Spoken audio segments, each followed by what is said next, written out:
नमस्कार, मैं हूं ज्योति सिंह और वक्त है हमारे स्पेशल बुलेटिन का अपराध का रोल मॉडल। जी हां, हम ऐसा इसलिए कह रहे हैं क्योंकि दुर्लभ कश्यप जो ऐसा ही बनना चाहता था, कुछ ये जानते हुए भी कि दुर्लभ कश्यप का क्या हश्र हुआ था, वो कैसे 19 साल की उम्र में मारा गया। लेकिन दुर्लभ कश्यप बनने के लिए उसने हत्या कर दी। हत्या का यह आरोपी नाबालिग है। दमोह की साइल हत्याकांड में पुलिस की छानबीन में कुछ ऐसी सनसनीखेज बातें सामने आई। आज हम इसी पर बात करेंगे, समझेंगे कि बच्चों के एक वर्ग में अपराधियों को रोल मॉडल मानने का ये फितूर आखिर आ कहां से रहा है, इसे कैसे रोका जा सकता है। परिवार के साथ पुलिस के लिए ये कितनी बड़ी चुनौती है, और सबसे बड़ी बात ये कि इन सब में सोशल मीडिया का रोल कितना बड़ा और कितना प्रभावपूर्ण है, इसका इम्पैक्ट कितना पॉजिटिव तौर पर पड़ता है या नेगेटिव पड़ता है, इस पर भी चर्चा करेंगे। तो आप भी हमसे जुड़िए, अपनी राय हमसे साझा कीजिए। फोन नंबर लगातार हम टेलीविजन स्क्रीन पर फ्लैश भी कर रहे हैं। 8178999182 हमारा फोन नंबर है। तो वो दुर्लभ बनना चाहता था। दुर्लभ कश्यप था कौन? 19 साल की उम्र में मारा गया था कुख्यात अपराधी, और इसी को रोल मॉडल इस नाबालिग ने अपना बनाया, जिसके कदमों पे वो चला, उसके बारे में जानकारी हासिल की, और यही बनने का फितूर उसके दिमाग में कुछ ऐसा छाया कि उसने इस जुर्म की दुनिया में कदम रखा और इस वारदात को अंजाम दिया। गैंगस्टर बनने की कोशिश की। दमोह की साहिल हत्याकांड का जो परेशान कर देने वाला सच है वो सामने आया। आप भी जानेंगे तो हैरान रह जाएंगे कि कैसे सोशल मीडिया की जो लत है वो एक इंसान को कहां से कहां तक पहुंचा सकती है। और सोशल मीडिया का जिस तरीके से असर आजकल युवाओं पर हो रहा है, जो नेगेटिव असर या फिर यूं कहें नेगेटिव प्रभाव जो युवाओं पर पड़ रहा है, वो कितना नुकसानदायक है, कितना हानिकारक है, कितना जानलेवा है, इसी पर चर्चा करेंगे। हमारे साथ खास मेहमान भी जुड़ेंगे जिनसे हम बातचीत करेंगे। तो दमोह के हत्यारे ने बाकायदा एक रील भी बनाई थी, तो ये पूरा मामला काफी चौंकाने वाला है। हमारे साथ इस पूरे टॉपिक पर बात करने के लिए खास मेहमान जुड़ गए हैं। श्रुति कीर्ति हैं, एसपी दमोह हमारे साथ। शैलेंद्र श्रीवास्तव हैं, पूर्व डीजी एमपी से। मीता वाधवा हमारे साथ जुड़ रही हैं, सामाजिक कार्यकर्ता हैं। और अक्षय वाजपेयी साइबर एक्सपर्ट हैं। और डॉक्टर शोभा शर्मा चाइल्ड साइकोलॉजिस्ट हमारे साथ हैं। आप सभी का स्वागत है और हमसे जुड़ने के लिए भी आप सबका बहुत बहुत धन्यवाद। एसपी दमोह, सबसे पहले मैं श्रुति कीर्ति के पास जाऊंगी। श्रुति कीर्ति जी, हम ये आपसे जानना चाहेंगे, जिस तरीके से ये मामला सामने आया है, साफ दिखाता है कि किस तरीके से आजकल जो युवा हैं वो ऐसे लोगों को रोल मॉडल मान रहे हैं जो कहीं ना कहीं उनके लिए काफी खतरनाक है, जैसा इस मामले में भी देखा गया। जी बिल्कुल, आप सही कह रही हैं कि सोशल मीडिया से कुछ ऐसे लोगों को आजकल आइडल और मोटिवेशंस के रूप में देखा जा रहा है, जो कि कतई भी समाज के लिए सकारात्मक रूप से नहीं माने जाने चाहिए। और बिल्कुल युवाओं में ऐसे लोगों के प्रति उनके प्रति एक सद्भाव है। पता नहीं किस प्रकार का मोटिवेशन है, लेकिन जो भी ये देखने को मिल रहा है ये काफी दुखद है कि सोशल मीडिया के जो हम सकारात्मक प्रभाव जिनके बारे में हम बातें करते थे, उसके अलावा ये हमें कुछ उसके नेगेटिव्स भी देखने को मिल रहे हैं। और ऐसी स्थिति में ये बताना बड़ा मुश्किल हो जाता है कि अ, उस बच्चे के ऊपर, उस युवा के ऊपर सोशल मीडिया का कितना प्रभाव है, उसके परिवार की, उसके माता पिता का, उसके आस पड़ोस के लोगों का कितना प्रभाव है। और फिर इस चीज को कैलकुलेट करना, इस चीज को एनालाइज करना हम as as a policeman हमारे लिए और मुश्किल हो जाता है। क्योंकि पुलिस का काम जहां तक केवल अपराधी को पकड़ने का ही नहीं है, उसकी करेक्टिव मेजर्स के लिए भी है कि वो अपराधी दोबारा अपराध ना करे। तो जो भी वो जब जेल में दाखिल हो रहा है उसके बाद उसका व्यवहार कैसा है, जब वो जेल से छूट के आ रहा है तो उसका व्यवहार कैसा है। पर सोशल मीडिया की इन सब चीजों के प्रभाव से मुझे ये देखने को मिल रहा है कि अभी तक हम इसमें कहीं पर भी अ, सफल नहीं हो पाए। जी, तो अभी तक भी काफी चुनौतीपूर्ण होता है ऐसे मामलों को सुलझाना, जिस तरीके से श्रुति कीर्ति जी भी हमें बता रहे हैं। डॉक्टर शोभा, आपसे मेरा सवाल है, जिस तरीके से हमें एसपी दमोह ने बताया कि कितना चुनौतीपूर्ण होता है ऐसे मामलों को हैंडल करना, सुलझाना, एज अ चाइल्ड साइकोलॉजिस्ट आप हमें ये बताइए, समझाइए हमें और हमारे दर्शकों को, जब भी कोई ऐसा बच्चा आपके पास लेकर आते हैं पेरेंट्स, मान लीजिए आप कोई काउंसलिंग के लिए लेकर आ रहे हैं कि हमारा बच्चा बहुत ज़्यादा फोन पर है, सोशल मीडिया में वो बहुत डीपली घुस गया है, उसको बहुत मुश्किल हो रही है बाकी चीजों पर कंसंट्रेट करने की। ऐसे में क्या उसका मेंटली लेवल रहता है, कितना मुश्किल उसको रहता है उस चीज से डाइवर्ट करना? मेडिकल लाइन में जब ये लोग बच्चों को लेके आते हैं, हम्म। तो वो समझ नहीं पाते हैं। उनकी जो कंप्लेंट रहती है वो रहती है कि कंसंट्रेशन में इशू हो रहा है और बच्चा किसी चीज पे फोकस नहीं कर रहा है, बहुत एग्रेशन हो रहा है। लेकिन जब हम लोग पूछते हैं कि मोबाइल पे कितना टाइम स्पेंड कर रहे हैं, तो दे स्पेंड मतलब more than 8 hours on phone. और फोन जो एडिक्शन है, जो आज के जो बच्चों में ये बहुत ज्यादा लत का एक विषय हो गया। इवन बच्चों से फोन भी छीनना या लेना उनसे बड़ा डिफिकल्ट हो गया पेरेंट्स के लिए। सबसे पहले तो आपके बच्चे मोबाइल पर क्या देख रहे हैं वो देखें। वो कैसे कैसे लोगों से लिंक कर रहा है, किन ग्रुप में वो ऐड कर रहा है। आजकल बहुत सारे ऐसे गेम हैं जो बच्चों में एग्रेशन, वायलेंट बिहेवियर को बढ़ा रहे हैं। दूसरा, जिन वो ग्रुप में है इन्वॉल्व, वो लोग किस कम्युनिटी से हैं, किस सोसाइटी से हैं, बच्चे क्या देख रहे हैं, ये सब चीज हमको नोट करना बहुत जरूरी है। दूसरा, बच्चों को कई बार बच्चे क्या करते हैं, रोल मॉडल के थ्रू चीजें सीखते हैं कि उन्होंने जिसको सोचा कि भाई सोशल मीडिया पे क्या होता है, नेगेटिविटी को बहुत ही एनहेंस करते हैं लोग, उनसे इंस्पायर होते हैं बच्चे, तो उसी चीज को ही वो फॉलो करना और कॉपी करना शुरू कर देते हैं। तो पेरेंट्स के लिए सबसे इंपॉर्टेंट है, जब भी बच्चे को फोन दें, चीजों को ऑब्जर्व करें, अंडर सुपरविजन रखें। दूसरा, आप जो है, जो भी आप मोबाइल दे रहे हैं, जो भी गैजेट दे रहे हैं, उसका एक टाइम फिक्स होना चाहिए कि 24 आवर्स में से कितने टाइम उसको मोबाइल दिया जाएगा। प्लस ड्यूरिंग दैट टाइम वो क्या देख रहे हैं, ये बहुत इंपॉर्टेंट है। बच्चे मोबाइल स्कूल का होमवर्क करने के लिए ले लेते हैं, बट उस पर क्या चल रहा है किसी को भी नहीं पता होता है। तो उससे उनकी साइकोलॉजी पर ऑब्वियसली नेगेटिव इम्पैक्ट पड़ता है, ब्रेन पर बहुत नेगेटिव की तरफ चले जाते हैं।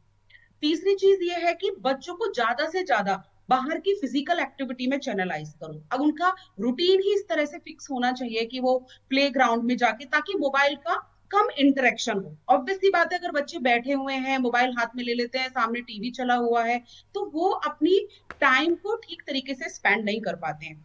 जैसे जी, हर चीज के दो अक्षय एस्पेक्ट वाजपेयी होते हैं। हमारे साथ हैं, साइबर एक्सपर्ट हैं। डॉक्टर, जो आप बोल रही हैं मैं उन्हीं से जान लेती हूँ। अक्षय जी, सवाल यहाँ पर आपसे है, देखिए ठीक है, सबको पता है, और जो डॉक्टर भी वही बातें अभी दोहरा रही थी, ये हम सबको पता है कि निगरानी में बच्चों को रखा जाए, क्या वो देख रहे हैं ये देखा जाए, फोन कम से कम दिया जाए, आउटडोर एक्टिविटीज में उनको शामिल किया जाए। लेकिन ऐसा नहीं हो रहा है, क्योंकि आजकल जो कल्चर है, माँ बाप दोनों वर्किंग रहते हैं, उतना वक्त नहीं होता है कि बच्चों को वो पूरा दे पाए टाइम। तो ऐसे में क्या तोड़ इसका निकाला जाए? क्योंकि देखिए, साइबर एक्सपर्ट आप हैं, लगातार साइबर से जुड़े हुए जो इतने मामले हैं वो सामने आ रहे हैं, क्राइम बढ़ रहा है, तो ऐसे में आप क्या सलाह देंगे? मैम, ऑप्शंस अवेलेबल हैं, बट जरूरत हमें सिर्फ अवेयरनेस की है। बेसिकली पेरेंटल कंट्रोल नाम की चीज होती है हम्म। इंटरनेट पे। अगर हम सपोज अपने घर पे वाईफाई लगाते हैं, तो वहां पर भी हमें ऑप्शन मिलता है कि पेरेंटल कंट्रोल हम ऑन करके रखें। हम अगर गैजेट देते हैं अपने वाट्स को, अपने बच्चों को किसी भी तरह का, हम उसमें पेरेंटल कंट्रोल लगा सकते हैं। उसकी हम मॉनिटरिंग भी कर सकते हैं अपने पास एक्सेस लेकर, और देख सकते हैं कि हमारा बच्चा कब क्या चीज, किस चीज में इन्वॉल्व हो रहा है। और यहाँ जहां तक की बात आ रही है, जितना ज्यादा हम बच्चे से इंटरेक्ट करेंगे, बच्चा हमें उतनी ही ज्यादा चीजें अपने बारे में बताएगा, अपने सोशल लाइफ के बारे में बताएगा कि उसके साथ क्या चल रहा है, कौन से नए दोस्त बने हैं, किस तरह के दोस्त बने हैं। तो हमें वहां से भी आइडिया मिलेगा। और रही बात फेसबुक की या सोशल मीडिया प्लेटफॉर्म्स की, तो हालांकि इनकी सबकी पॉलिसीज ऑलरेडी बनी हुई हैं कि ये किसी भी तरह का इस तरह के पोस्ट को ऑब्वियसली अवॉइड करते हैं। हाल मैंने आप फेसबुक की भी एक पॉलिसी देखी है, उसका स्क्रीनशॉट मैंने शेयर किया है टीम के साथ। तो उसमें साफ लिखा हुआ है कि वो किसी भी तरह का आर्म्स या आर्म वेपन्स के किसी भी तरह के पोस्ट को एंटरटेन नहीं करेंगे, उसे पब्लिश नहीं करेंगे। बट हम देखा जाए तो जिस भी जी। क्रिमिनल का आप नाम ले रही जी हैं, बिल्कुल, उसके उन नाम से नियमों को नहीं फेसबुक फॉलो किया पेज जाता है। देखेंगे। आप पूर्व आप फेसबुक डीजीपी पेज हैं, देखेंगे डीजी तो एमपी उसके 15 शैलेंद्र से 16 श्रीवास्तव। फेसबुक पेज शैलेंद्र होते जी, हैं। सवाल मेरा आपसे है, अगर हम पिछले कुछ वक्त की बात करें, तो जो ये साइबर क्राइम है उसमें तेजी से इजाफा हुआ है, नंबर्स पिछले कुछ वक्त में ज्यादा बढ़े हैं। और जैसा कि श्रुति कीर्ति ने शुरुआत में कहा भी था, उन्होंने, सर ने, कि ऐसे मामलों को सॉर्ट आउट करना, उनको सुलझाना बहुत मुश्किल भरा कई बार काम हो जाता है। आपने बहुत से ऐसे केसेस डील किए होंगे, किस तरीके की दिक्कतें ऐसे मामलों में आती, क्योंकि ज्यादातर केसेस में नाबालिग होते हैं जो लोग इनमें आरोपी पाए जाते हैं? जी, मैं सबसे पहले तो एसपी दमोह श्रुति कीर्ति जी को और उनकी टीम को बधाई देना चाहूंगा। उन्होंने केस में बहुत सेंसिटिविटी दिखाई और जी। बहुत प्रॉम्प्टनेस दिखाई। हम्म। दूसरा, जो अभी डॉक्टर शोभा शर्मा ने बोला साइकोलॉजी का, ये सही है, या अपने अक्षय वाजपेयी जी ने बोला, मैं 3 चीज बताना चाहूंगा। नंबर 1, अभी कुछ दिन पहले सोशल मीडिया पे एक पिक्चर आई थी। एक पेरेंट्स का मैरिज एनिवर्सरी था, उनके 2 बच्चे थे। चारों लोग होटल में जाते हैं डाइन आउट के लिए और चारों अपने अपने मोबाइल पे व्यस्त थे। वो एक सेलिब्रेशन में गए थे लेकिन चारों अपने मोबाइल पे व्यस्त थे। एक डिजिटल डिटॉक्स होता है, ये हर चीज को घर में एक चीजें ऑब्जर्व करना चाहिए कि डिजिटल डिटॉक्सिफिकेशन बहुत जरूरी है। जब डायनामाइट बना या न्यूक्लियर एनर्जी बनी तो वो सब एक पॉजिटिव इम्पैक्ट के लिए थी। इंटरनेट आया एक पॉजिटिव काम के लिए हुआ, लेकिन जैसे जैसे ग्रोथ होती है, इंडस्ट्री के नए आविष्कार होते हैं, उनका पिलफरेज कहो या उनकी जो बुराइयां हैं वो भी समाज में आती हैं। एक चीज है, हमारे समाज में जो खराब चीज दिखती है वो बड़े जल्दी फॉलो हो जाती है, ह्यूमन साइकोलॉजी है। जो आदर्श होता है उसको उतना फॉलो नहीं किया जाता है। मैं इस पे आपके डिजिटल डिटॉक्स की बात करूंगा, उसके पहले मैं आपको बताऊं, ट्रैफिक सिग्नल ब्रेक करने पे व्यक्ति को कितनी खुशी होती है और वो हीरो बन जाता है और सबको बताता है देखो मैं ट्रैफिक रेड लाइट जंप करके आया हूं, वो एक हीरो बन जाता है। हिंदी पिक्चर में अभी तो खत्म हो गया है, डी कंपनी जब पावरफुल थी तो जो विलेन्स होते थे वो हीरो की तरह प्रेजेंट होते थे। वो गॉगल्स को घुमा के पीछे लगाएंगे, इतना ज्यादा उनका पोर्ट्रेयल होता था। उनकी जो लाइफ स्टाइल बताई जाती थी वो बहुत इतनी अच्छी लाइफ स्टाइल बताई जाती, लगता था हमारा पुलिस वाले की लाइफ तो बड़ा झुग्गी झोपड़ी टाइप की है और ये एक रॉयल लाइफ है, why should not become a criminal. और जितने खराब दिखाते हैं कि वो पकड़े नहीं जाते हैं, हीरो होते हैं, कभी बैंकॉक जा रहे हैं, कभी दुबई जा रहे हैं, कभी बाली जा रहे हैं, कहीं कहीं मॉरिशस जा रहे हैं, और जो 5 स्टार होटल और लग्जूरियस लाइफ जो एक बॉलीवुड में दिखाई जाती है उसको वो समझते हैं कि नेचुरल है। हम वर्चुअल लाइफ जीने लगे हैं। पुलिस का काम बहुत कठिन हो गया है। नए नए बच्चे, अच्छा इसमें इतना आसान होता है क्योंकि ये जो डिजिटल मीडिया है या डिजिटल जो साइबर क्राइम्स हैं, ये यूजर फ्रेंडली इतने ज्यादा होते हैं कि लोग 8th क्लास भी पास नहीं होते और क्राइम कर सकते हैं। बिल्कुल। और पुलिस को मतलब जो कहना चाहिए मोस्ट सोफिस्टिकेटेड टूल्स का इस्तेमाल करना पड़ता है उनको पकड़ने के लिए। अगर कहो तो डिजिटली अपराध करना जितना आसान है, पकड़ना उतना ही कठिन है, बिकॉज पूरा यूनिवर्स आपके एक बटन के क्लिक पे लगा हुआ है। There is no boundary. Police के लिए आईपीसी सीआरपीसी की बाउंड्री होती है एक, कि भाई वो अपने थाना क्षेत्र में जाएगा, दूसरे में जाएगा, दूसरे स्टेट में जाएगा, कैसे ऑपरेट करेगा, दूसरे स्टेट में, दूसरे थाना क्षेत्र में जाएगा, विदेश में जाएगा तो और कठिन होगा। हमारी तो बाउंड्रीज होती हैं, बहुत सारे कंट्री से हमारे डिप्लोमेटिक रिलेशंस ही नहीं है। तो पुलिस का काम जितना कठिन है उनका काम उतना ही आसान है। बिल्कुल। जो पोर्ट्रेयल होता है ये अपराधियों का, वो सोशल मीडिया भी है, बॉलीवुड भी है, और एक सोशल मीडिया बॉलीवुड का काफी असर पड़ता है और पड़ रहा है। जो दिख रहा है, जो क्राइम के आंकड़ों में इजाफा हो रहा है उसमें, और जो तरीका है क्राइम का। मीता वाधवा सामाजिक कार्यकर्ता हमारे साथ हैं। मीता, आप जो सोसाइटी में इतना बदलाव पिछले दिनों में सोशल मीडिया में और जिस तरीके से साइबर क्राइम में इजाफा हो रहा है आया है, उसको आप किस तरीके से देखती हैं? क्या बदलाव आप महसूस करती हैं?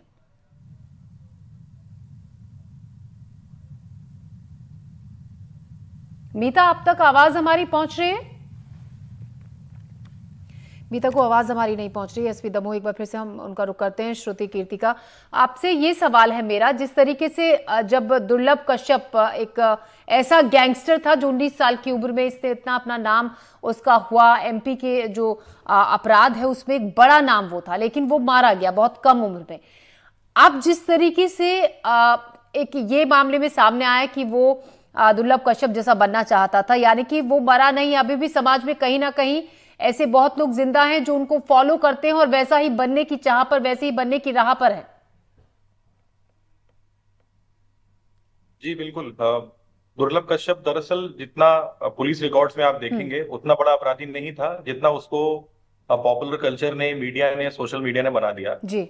और नो डाउट कि उसने बहुत कम समय में वहां पर उज्जैन, जिस शहर का वो रहने वाला था, वहां पर कई अपराध किए थे, पर वो उतना खूंखार और उतना सेलिब्रेटेड जो इनका कल्चर होता है उसमें उस तरह का अपराधी नहीं था। जी। अब ये इसी में हमें ये देखने को मिलता है कि ऐसे अपराधियों को कैसे लोग रोल मॉडल बना देते हैं, और कैसे जो युवा हैं वो बिना उस चीज को समझे परखे उनको अपना रोल मॉडल समझने लगते हैं।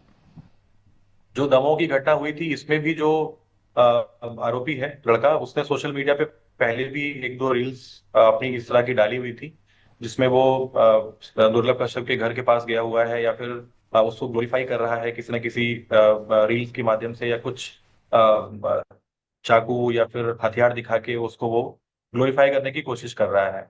इसमें जो मेरा मानना है, अब मैं सभी पैनलिस्ट की बात सुन रहा था, इसमें मेरा ये मानना है कि पुलिस का रोल इसमें बहुत लिमिटेड है। समाज के रूप में और एक समाज के स्टेक होल्डर के रूप में नो डाउट कि ये पुलिस की कुछ जिम्मेदारियां बनती हैं, और वो पर उनका एक दायरा है, वो एक लिमिटेशंस में ही है। इसमें जो सबसे पहला प्रभाव और इम्पैक्ट जो होता है, जो पॉजिटिव हो सकता है, वो परिवार का होता है, माता पिता का होता है, क्योंकि वही उस बच्चे के इर्द गिर्द रहते हैं और वो ये देख रहे होते हैं कि वो बच्चा आज की डेट में क्या कर रहा है, वो किन किन चीजों में इन्वॉल्व है। तो नो डाउट एक स्ट्रिक्ट मॉनिटरिंग की जरूरत है, खास तौर से युवाओं के प्रति। ये जरूरी नहीं है कि उनके एक्सप्रेशंस को रिस्ट्रिक्ट किया जाए, जी। बट वो क्या कर रहे हैं, किन चीजों में इंडल्ज हो रहे हैं, माता पिता को ये पता होना चाहिए, और वो किन लोगों के साथ उठ बैठ रहे हैं। दमोह में भी ऐसी कई घटनाएं आई हैं जिसमें हमें ये सुनने को मिला है कि माता पिता को इस बात पे गर्व हो रहा है कि जो उसका लड़का है वो मोहल्ले का डॉन है, या मोहल्ले का गुंडा हो चुका है, और उसको फॉलो करने वाले 50 लड़के और हैं। जी। तो इस स्थिति में अगर माता पिता ही उस चीज को ग्लोरीफाई करेंगे और उसको इतना पॉजिटिवली एक्सेप्ट करेंगे, तो फिर पुलिस का रोल बहुत ही लिमिटेड हो जाता है उसको प्रिवेंट करने के लिए। फिर उसके बाद पुलिस का रोल केवल करेक्टिव मेजर्स में ही आ सकता है। जी। तो बिल्कुल जो पहली एजुकेशन बच्चे को मिलती है वो घर से मिलती है, परिवार से मिलती है, वहीं से मॉनिटरिंग रखनी बहुत ज़्यादा ज़रूरी है। हमारे साथ एक कॉलर जुड़ रहे हैं, मोंटी है, सामाजिक कार्यकर्ता हैं, जो इस पर अपनी राय रखना चाहते हैं। जी मोंटी, कहिए क्या कहेंगे आप? नमस्कार मैडम। जिस जी। प्रकार से जी। देखने में आया है कि दमोह में दुर्लभ कश्यप को कोई दमोह की जो नई पीढ़ी है वह उनको अपना आदर्श मानती है, तो मेरा आपके माध्यम से कहना है कि दमोह में कोई दुर्लभ कश्यप पैदा ना हो, उसके लिए कुचलने का काम करना चाहिए। इस प्रकार से दमोह में ट्रेंड चल रहा है, पिछले 3 सालों में चाकूबाजी की घटनाएं हुई हैं निरंतर। कोई दिन बाकी नहीं जाता जब चाकूबाजी की घटना ना हो। इन्हें रोकने के लिए जो लोग दुर्लभ कश्यप को बने हैं, जो दमोह की घटना हुई इसमें साहिल सेन नामक युवक की हत्या हुई है, और उसमें भी सूत्रों से पता चला है कि दुर्लभ कश्यप के लिए लोगों ने अपना आदर्श माना है। तो ऐसे लोगों के खिलाफ सख्त से सख्त कार्रवाई हो, और वो कार्रवाई ऐसी नजीर बने कि जो दमोह की नई पीढ़ी है जो रोजगार नहीं करना चाहते, काम धंधे करने नहीं चाहते, लेकिन अपराध की दुनिया में कदम रख रहे हैं, तो उनके कदम रखने से पहले ही उनके कदमों को तोड़ दिया जाएगा। तो मेरा मानना है कि दुर्लभ कश्यप पैदा नहीं होगा। आपके माध्यम से मैं कहना एक और चाहूंगा कि दमोह में एक बहुत बड़ी फैक्ट्री है, नरसिंहगढ़ फैक्ट्री। इस फैक्ट्री में दमोह जिले के युवाओं के लिए रोजगार नहीं दिया जा रहा है, और यदि रोजगार यहाँ पर फैक्ट्री में दिया जाए तो मुझे लगता है कि लोग अपराध की तरफ नहीं जाएंगे। जी। तो आपको मैं पुनः कहना चाहता हूँ कि पुलिस अधीक्षक साहब भी लाइन पर जुड़े हुए, उनसे मेरा आग्रह है कि सोशल मीडिया पर नजर रखें। इंस्टाग्राम पर कुछ युवा दुर्लभ कश्यप के जैसे तिलक लगा के फोटो फेसबुक पर डालते हैं। जो भी व्यक्ति फेसबुक पर फोटो डाले उसकी मोंटी जी आपका जी सुरक्षा कानून जी मोंटी जी, आपकी आवाज तमाम उन जगहों तक पहुंची है, उन मंच तक पहुंची है जहां तक वो पहुंचनी चाहिए थी, और शुक्रिया आपका हमसे बातचीत के लिए। तो लगातार सवाल खड़े हो रहे हैं कि कहीं ना कहीं घर से एक मॉनिटरिंग जरूरी है, जागरूकता जरूरी है इस बारे में। मीता वाधवा सामाजिक कार्यकर्ता भी हमारे साथ बनी हुई हैं। मीता जी, मेरा आपसे सवाल है, आपको आवाज आ रही है? सबसे पहले आपसे जानना चाहूंगी, मीता जी आवाज सुन पा रही हैं आप मुझे? मीता जी, आप मुझे सुन पा रही हैं?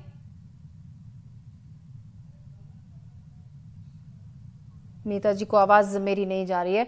मेरा अगला सवाल, मैं अक्षय जी आपसे मेरा अगला सवाल है, अगर मैं ये जानना चाहूं, जिस तरीके से कहा यह जा रहा है कि जागरूकता कहीं ना कहीं बहुत ज्यादा जरूरी इस मामले में है, और क्योंकि ये कोई पहला मामला नहीं है, अक्सर हम ये इस तरीके के मामले अपने आसपास देखते हैं। आपके तौर पर अगर मैं आपसे जानना चाहूं, क्या वो एक सजेशन है जो आगे इस तरफ ध्यान दे, पेरेंट्स ध्यान दे, जो युवा है देश का वो ध्यान दे, क्या सजेशन आपकी तरफ से? मैम, पेरेंट्स के लिए एक सजेशन ये है कि उन्हें पेरेंटल कंट्रोल एक्टिविटीज पर ध्यान देना चाहिए। उसको एक्सेस, उसको इनेबल करवाना चाहिए, ताकि और उसके बाद जो भी जी। हम वाईफाई लगा रहे हैं या इंटरनेट कनेक्शन लगवा रहे हैं, हम्म। तो उसका जो भी डेटा यूसेज है, तो अपना आईएसपी प्रोवाइडर से उन्हें हर मंथली रिपोर्ट मांगनी चाहिए कि उनका डेटा यूसेज कब कब कहाँ कहाँ हुआ है।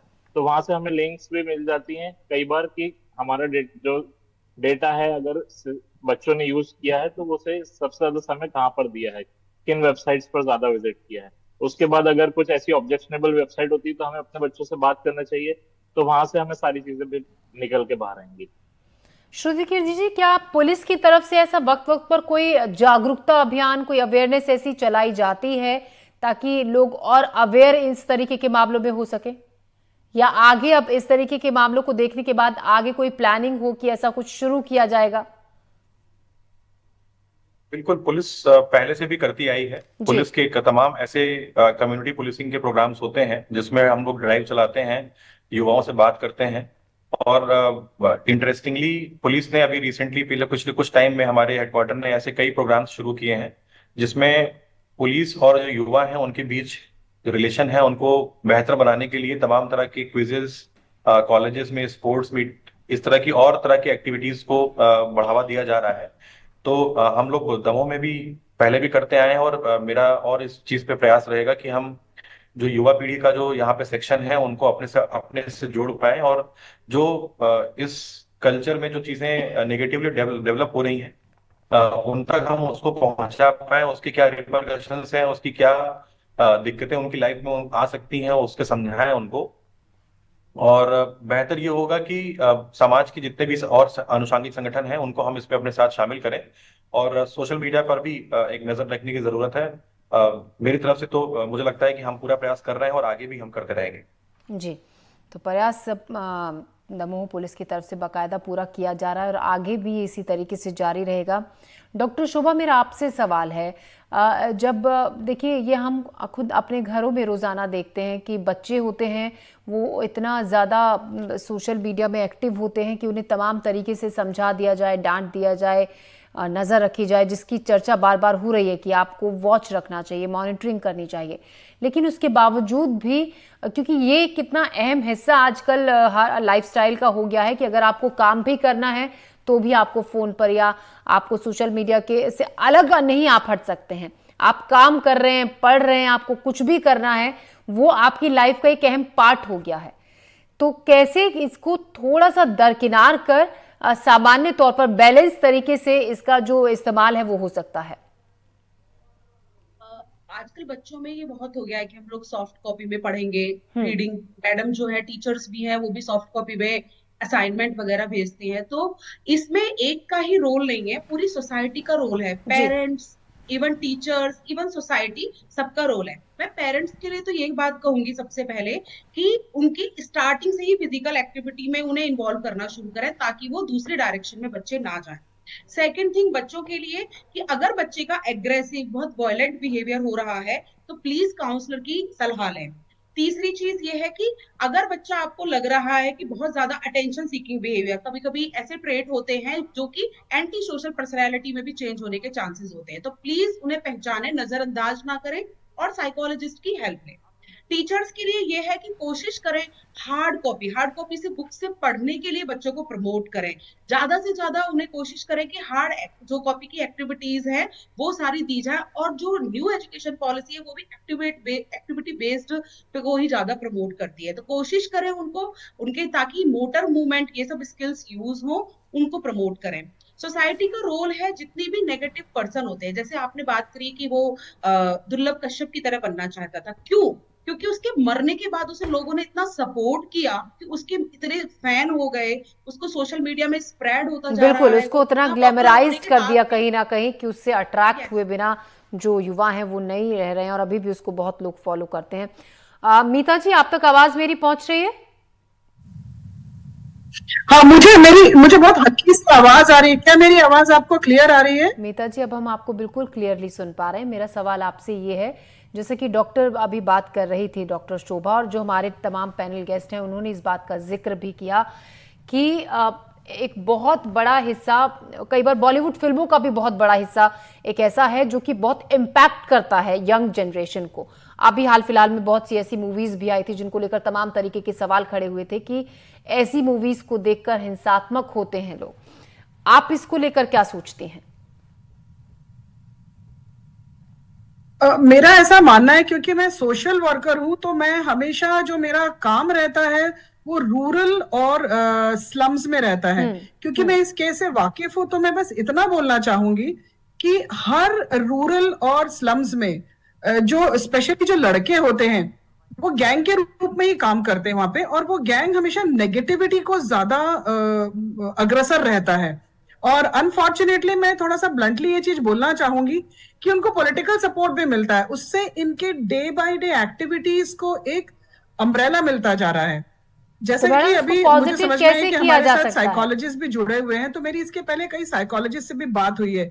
हम कभी भी ये प्रयास नहीं करते हैं कि ये जो बच्चे गलत एक्टिविटी की तरफ जुड़े हुए हैं इनको एक काउंसलिंग सेशन दे, और देते हैं तो हम एक बस कस्टमरी काउंसलिंग देके हटा दिया जाता है।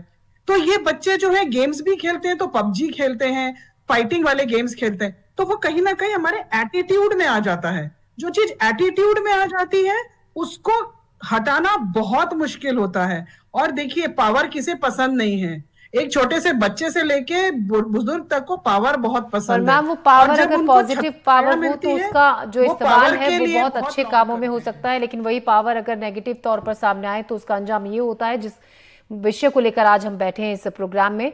मीता जी, आप हमारे साथ जुड़ी, आपका बहुत बहुत शुक्रिया। श्रुति कीर्ति जी, आपका भी शुक्रिया। शैलेंद्र श्रीवास्तव, अक्षय वाजपेयी, डॉक्टर शोभा शर्मा, तमाम बातचीत के लिए, हमसे तमाम तरीके से सुझाव सुझाने के लिए आप सभी का बहुत बहुत शुक्रिया। हमारे स्पेशल बुलेटिन में अभी के लिए इतना ही। दीजिए इजाजत, नमस्कार।